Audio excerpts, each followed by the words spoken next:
Hello, and welcome to On Geopolitics Explorations, and to our series on war. I'm Bill Hurst, and I'm joined again today by Doug Chalmers. Welcome back, Doug. Bill, it's really good to be back. And I really enjoyed our last session where we were really talking through some of the more important theoretical foundations of what we describe as war. Great. And so this time, actually, I'd like to start off by maybe recapping one thing we were talking about right at the end, and then using that as a segue, in fact, to get into some more concrete or grounded aspects of thinking about war, to move on from the more abstract or theoretical things last time. And one of the things that we stopped with last time, or that we were right at the end last time talking about, was why the strategy and plan developed by Harold Briggs in Malaya didn't work so well when the Americans tried to apply it in Vietnam. And I think you made some more general points about sort of specificity and context. Yeah, no, I did. I'm happy to. And actually, I think there'll be some themes, from that sort of historical study that have resonated over my service career, which we may well come back to.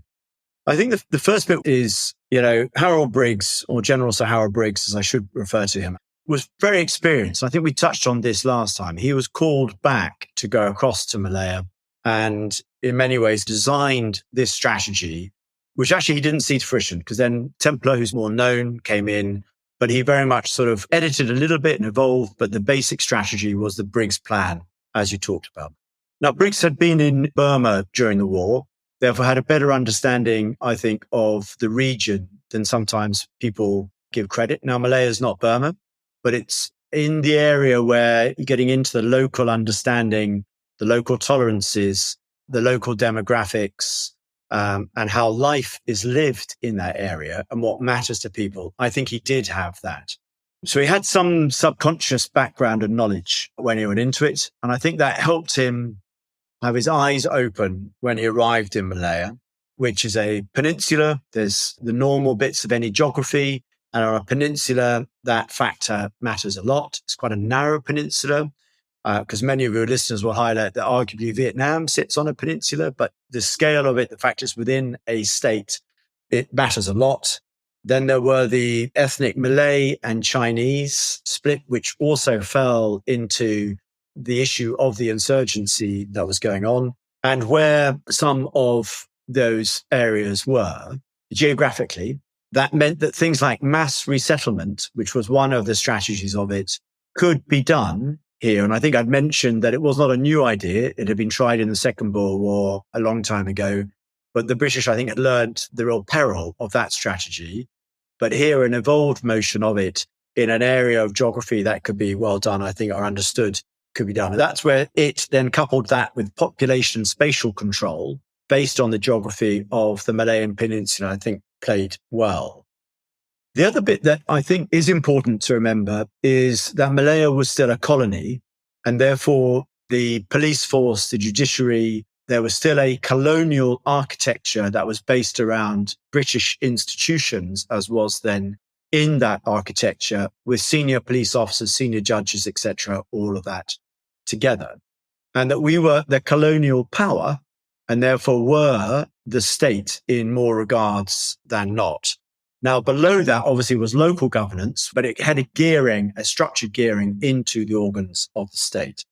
And that civil-military coordination that was a key element of the Briggs campaign was, I would argue, partially effective because we had those powers that were connected.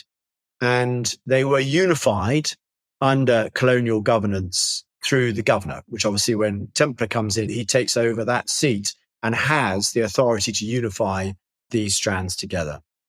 Then underpinning it, which I think did come from a lot of his back experience, of course, was what was phrased as psychological warfare, or shorthand, it became known as hearts and minds activity, which was to provide the carrot to win over some of these local populations. And that's why I say I think his background knowledge of the area does matter, because he knew what the lived life of some of these people was, and therefore knew what would make a difference. So a lot of what I've described there is based on his background and then quite bespoke to the geographic and demographic situation in the Malayan Peninsula, as well as the governance. Now, if you move that across to Vietnam, the ethnic and demographic makeup is quite different. The geography is quite different. And the governance structure is, again, quite different because the American commander is still working to a Southern Vietnamese government and working through a Southern Vietnamese government to do that. So it didn't have the same unifying element. And the incentives to win over parts of populations were tried. And I think my memory of doing this at Staff College, the US Marine Corps, I think, had some very good successes on local areas with some of their programs, but they weren't rolled out at a national sort of level. And that's always hard to do, particularly on a country of Vietnam's size and scale as you move around the country itself as well. The local factors change. So what might work in region A will not necessarily work in region B. And then how you pull that together. So for me, I think that's one of the reasons why a cookie cutter approach of lifting the Briggs plan and trying to apply it somewhere else without starting from the first question of getting a feel for the local politics and the regional politics about what might work. Hopefully that sort of gives you my feel about why I don't think it was a cookie cutter, and it was doomed, I think, not to work without significant revisions to be tailored towards the Vietnam scenario. Absolutely. That makes a great deal of sense. And I think you've highlighted very clearly 3 factors, at least, that need to be considered when actually thinking about how to pursue any given action on the ground. One being sort of geography, the second being demographics, and the third being governance. And I guess geography is fairly obvious in a certain way, right? We've been always thinking and talking about geography. Demographics we can come back to, but let me ask about governance in the sense that one aspect that maybe could be seen as problematic is having a governance middleman. If you're dealing with someone that stands between you and the local population, does that make it harder to understand the lived life of those people? It can do, but then what you have to do is work through that person, and you have to listen, I think, very carefully. It doesn't stop you getting down to the lower level to feel. I found, I did a number of operations and deployments, but I found if you could move around with the local governor, spend time with the local governor, walk in their shoes, so to speak, and understand the pressures that they're under, it was really helpful to get that. Now, you won't see eye to eye, but you'll have a better understanding for the actual freedoms of decision they make.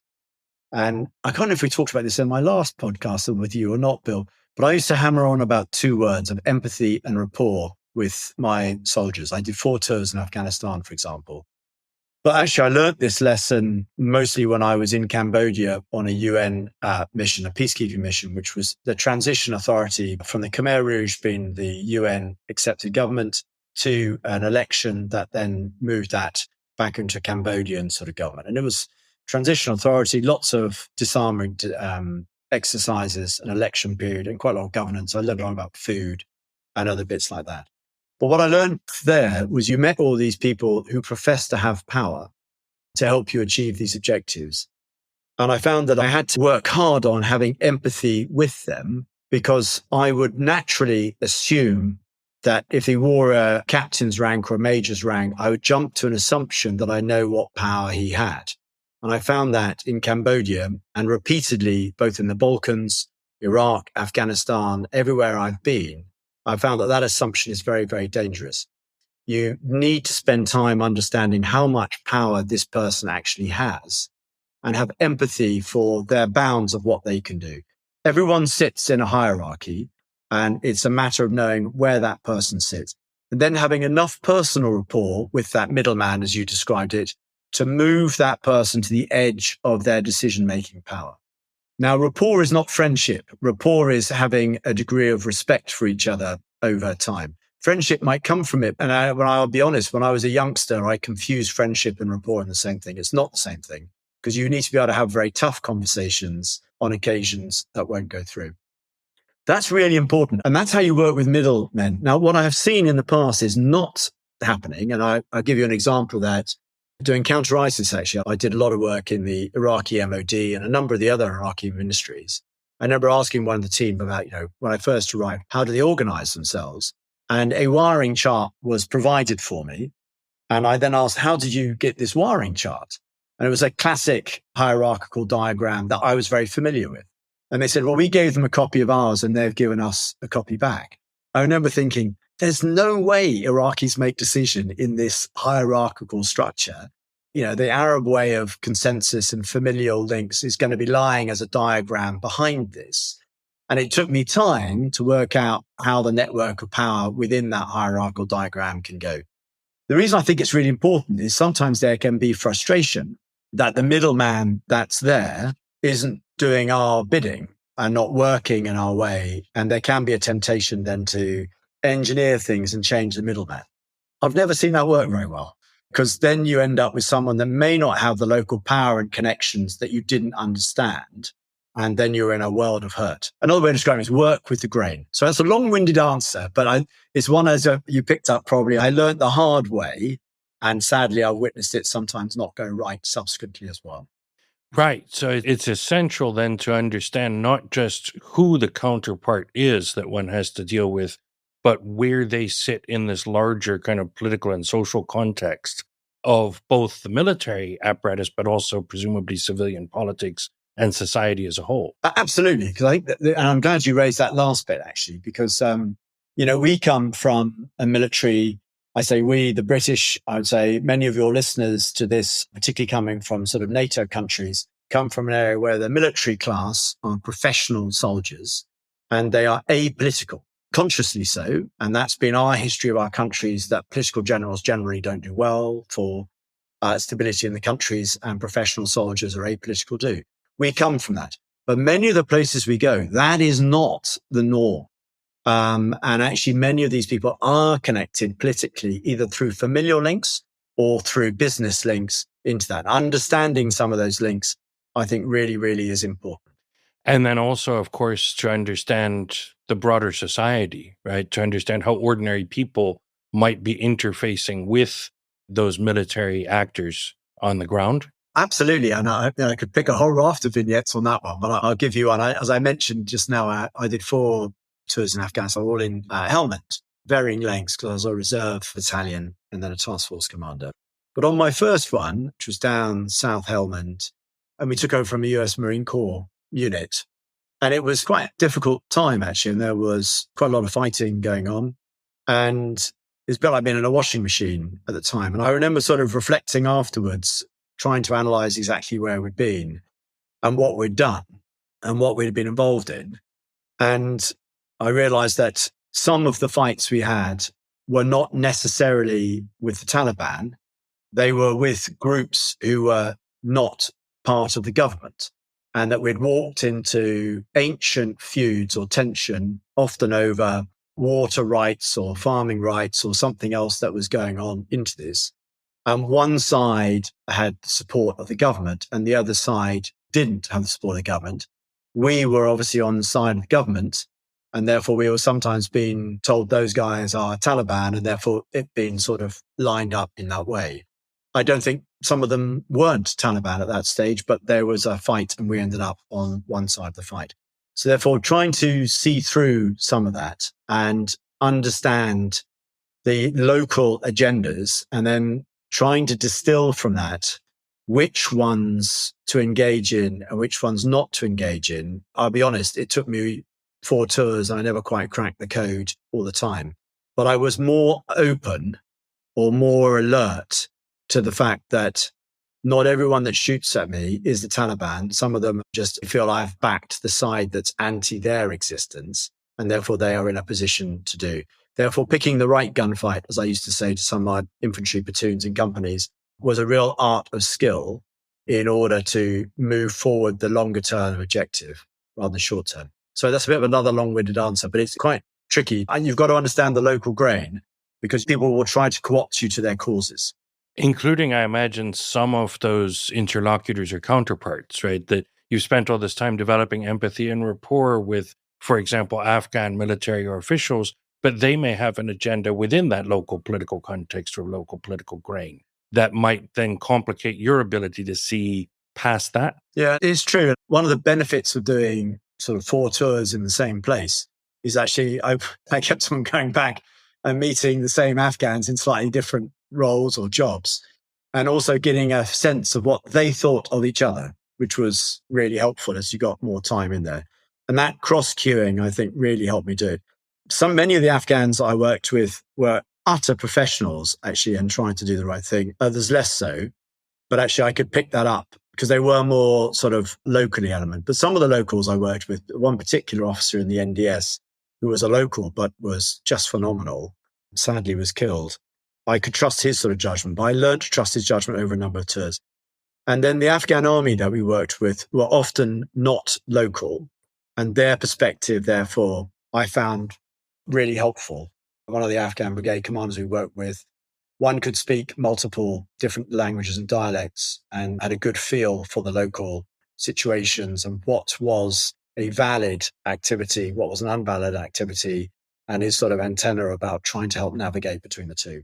Yeah. So one of the things that also comes out of this, I think, is that in addition to understanding these aspects of what the local grain is, who one's interlocutors are, I think it's also probably important to understand the situation in which one finds oneself, right? Is this a quote unquote ordinary war? Is it a counterinsurgency? Is it about sort of UN peacekeeping?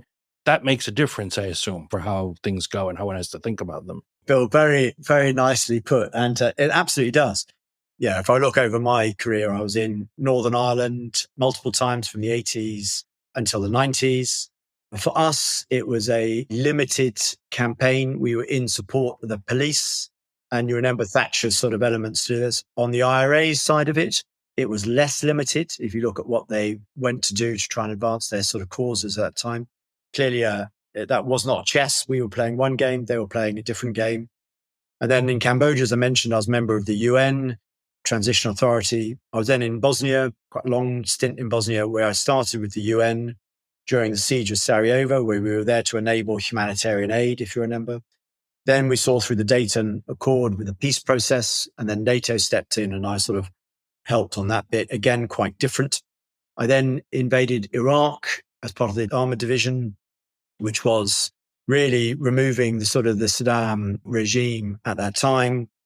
And then I was in Afghanistan, as we've mentioned multiple times, again on the side of the government. And then I went back to Iraq on counter ISIS, which again was, removing that bit. So I think for me, I found it really helpful to work out what my role was.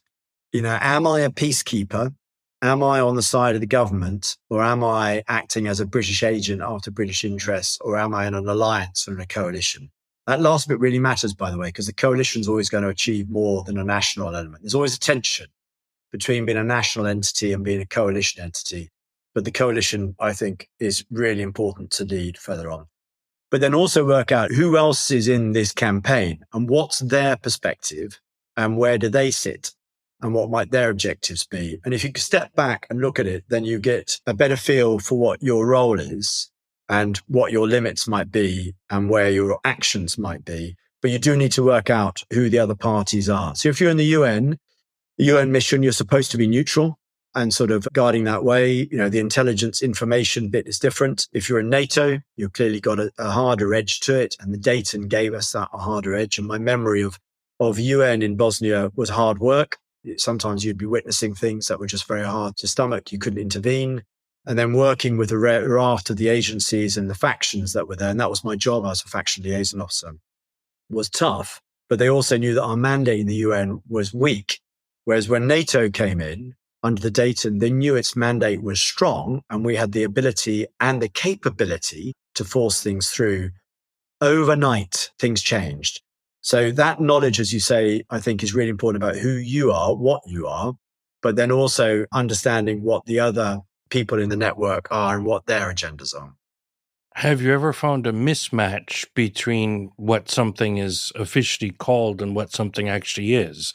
In the sense that something could be called, for example, a limited action, but in fact is less limited than it's termed, or it's called a NATO mission, but really it's a peacekeeping mission. Or, I'm just thinking of abstract examples and hypotheticals, not specifics. But have you ever seen a situation where officially it's meant to be one thing, and then actually you get there and figure out it's something slightly different? Yeah, I think it's always true. I mean, the classic example is, I would say, the Russian special operation in Ukraine is clearly a mistitled description given the scale of the conflict or war that is there at the moment. My only experience is that Things have roughly stayed as they are. We don't like calling things war. We tend to call things conflicts or other sub-describers that are more comfortable, I think, to use. But on the ground, it can feel pretty brutal. I always used to say this low intensity versus high intensity. If you're an infantryman, it's pretty high intensity all the time in that sort of way. The greatest mismatch, I suppose, was not a mismatch in terms of how it was described or the mandate given to us. It was probably to do with the understanding of the wider world about how this works. And that was counter-ISIS. Counter-ISIS for me was an incredible scale. If you think about the cities, Fallujah, Ramadi, Mosul, Raqqa, these are not small cities. The space was huge. The violence being perpetrated by ISIS against the populations that had taken on was frankly incredible. And the fighting that the Iraqis and the Syrians did to retake their cities back was some of the most brutal I have ever seen and witnessed. And the scale of devastation sadly evidenced that. But you wouldn't have got a feel for that back here. My parents and all the rest of it, I had no idea of it. It just didn't really get reported out in that way. And therefore, the public understanding of it in the West anyway, I think was less. I think in the Middle East, it was different. It was more proximate. But that'd be one I'd say where I found real difference of understanding of what my lived experience was forward, vice returning back. And then I guess how much does that proximity variable factor in? Is it easier to figure out one's role, to develop rapport and empathy, to understand the local grain if the situation is more proximate to home or to one's prior experience rather than if it's more distant? It's a very good question, actually. I think there's a bit of both. So I was born in Northern Ireland. I've got a large Northern Irish family. I know it quite well. I knew the places quite well, very well, actually. Spoke the language, and therefore it all felt familiar and I had an understanding of it. That gave me insight. I had to work quite hard at getting full insight, if you know what I mean, because I was quite young back in those days. That's a positive. I think then in the Balkans, it was more familiar. It felt like European towns I knew because there were European towns that we knew. But I had to work really hard at maintaining perspective. And the bit I was going to bridge from is this perspective word. Because war is really, it's going to sound sort of thing, it's really hard. It's most brutal of experiences. You understand the fragility of human life and you see the worst of human behavior, and you also see the best of human behavior. And it gets quite, I think once you go through the looking glass of it, it's very hard to come back quite the same way when you go through it. So proximity can warp your perspective because you develop in these very unusual times, close friendships. And if you're in non-stop operations for a while, your perspective, I think, can change. Survival, for example, or your perceived sense of survival can sometimes trump judgment. And so that is hard. And you have to work really hard at balancing the insight and understanding you get from being physically proximate without losing perspective about what it is you're there to do and achieve on behalf of the country that sent you. So I found that a challenge, but I was conscious of it and therefore worked pretty hard at it. If you lose that perspective, though, and I did see a couple of people lose it over time, then you really need to cycle them out for their own mental health as much as anything else. So, I mean, would it be fair to say, and I'm just thinking off the top of my head, that perspective really has two elements of kind of, on the one hand, knowledge or understanding, and on the other hand, judgment or level-headedness? And maybe when the war is closer to home or more proximate to one's experience, knowledge and understanding come more easily, but judgment and level-headedness are harder to maintain. Whereas the converse would be true if you're far from home or in a place that you don't know, that it's harder to develop that knowledge and understanding, but easier to maintain judgment and level-headedness.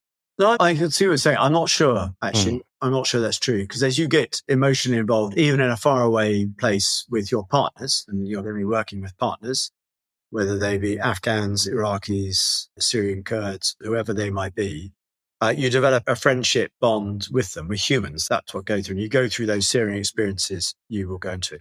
I think, therefore, I'm not sure. I don't think it is that simple. I think you're right, though, on this sort of knowledge, insight, empathy thing, and then perspective of judgment. And this goes back to the higher question, why am I here? Am I a UN peacekeeper, or am I here to advance this group's agenda using my skills and resources to help this? That'd be the counter-ISIS case. The Sarajevo bit would be on the UN sort of piece. What is my role? And you keep that, and that grounds you in your sort of perspective going forward.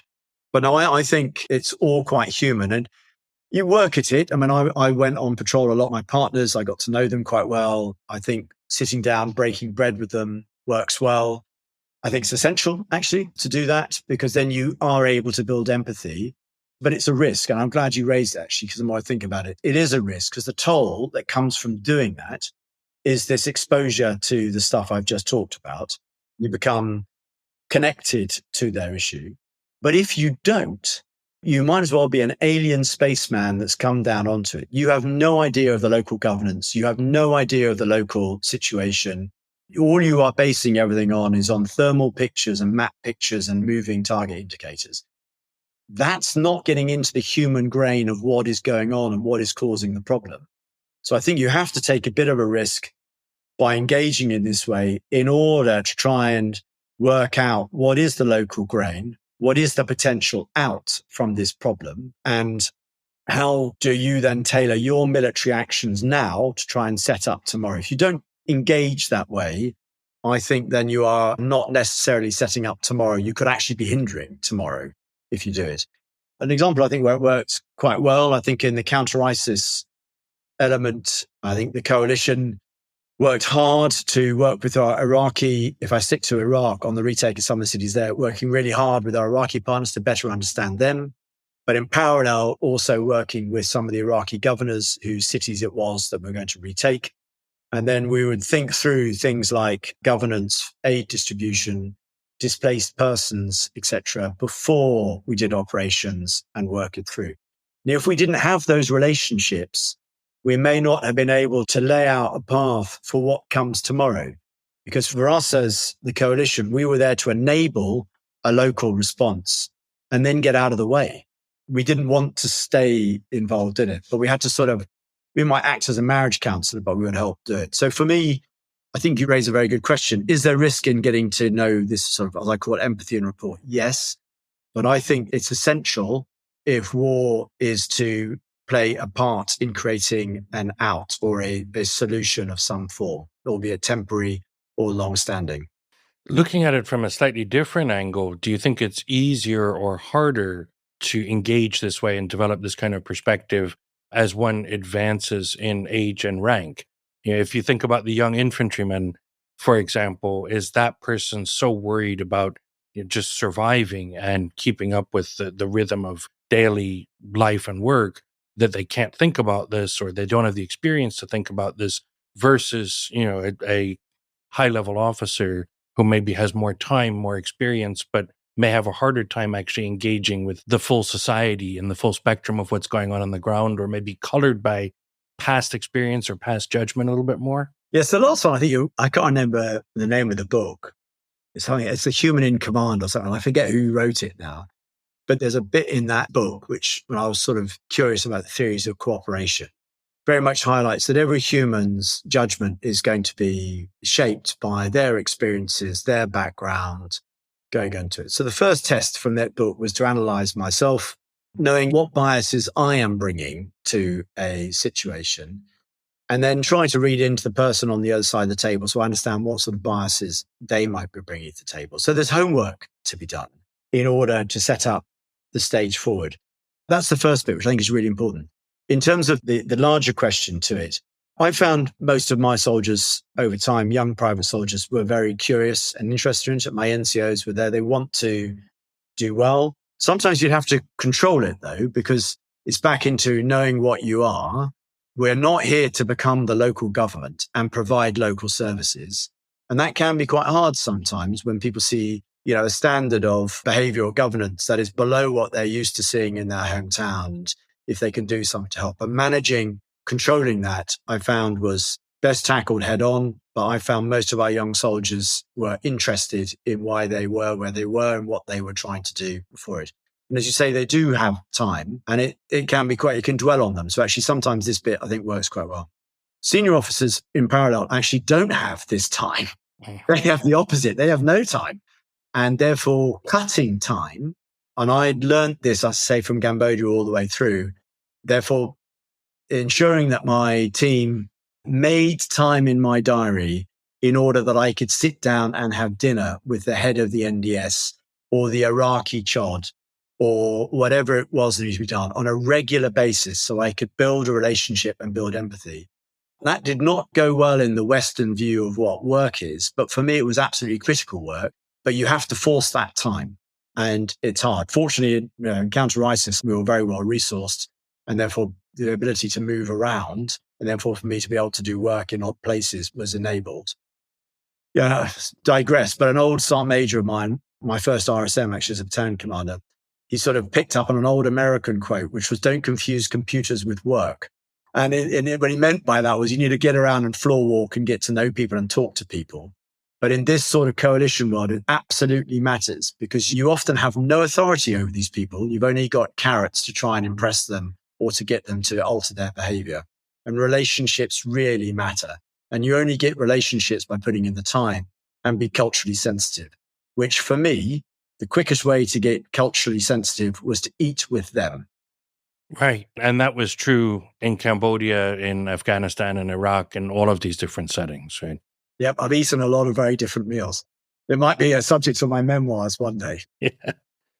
And so I guess, are there any general points then that we could think of from this to apply to analysis of the conduct of any particular wars that may be going on now or in the future? So if we wanted to try to understand, for example, the situation right now in Syria as of July 2025 or in Ukraine, could we draw on any of this to sort of parse what the dynamics are or where things might be going, or what lessons can we draw from looking at those conflicts as they go on from some distance?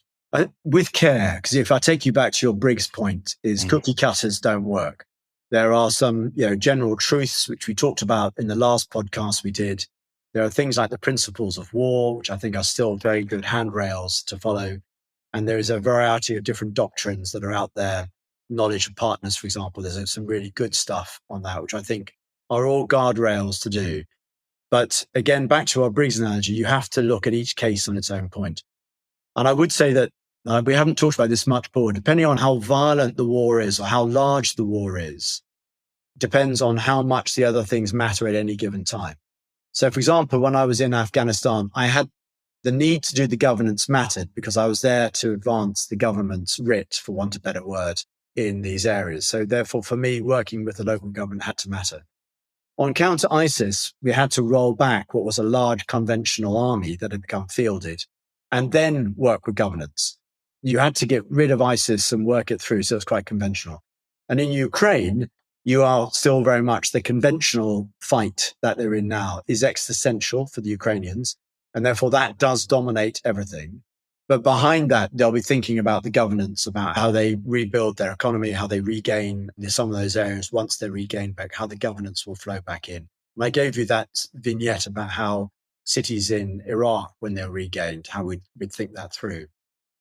So there are themes to it, but like I say, it does ebb and flow when the priorities sort of sit. And in Syria, I think it's coming down from where it was, where we had, the civil war and then the ISIS thing going on at the same time in the same grid square or parallel grid squares to it. We now are in a slightly different way, where now what we're seeing is governance sort of slightly being sort of reestablished, and how to enable those sides to find compromise is a different act. In Ukraine, we're not yet at that point. Right. And so this is also a very interesting sort of broader topic on trajectories and arcs of war and how they can evolve within states and between states and among different kinds of actors.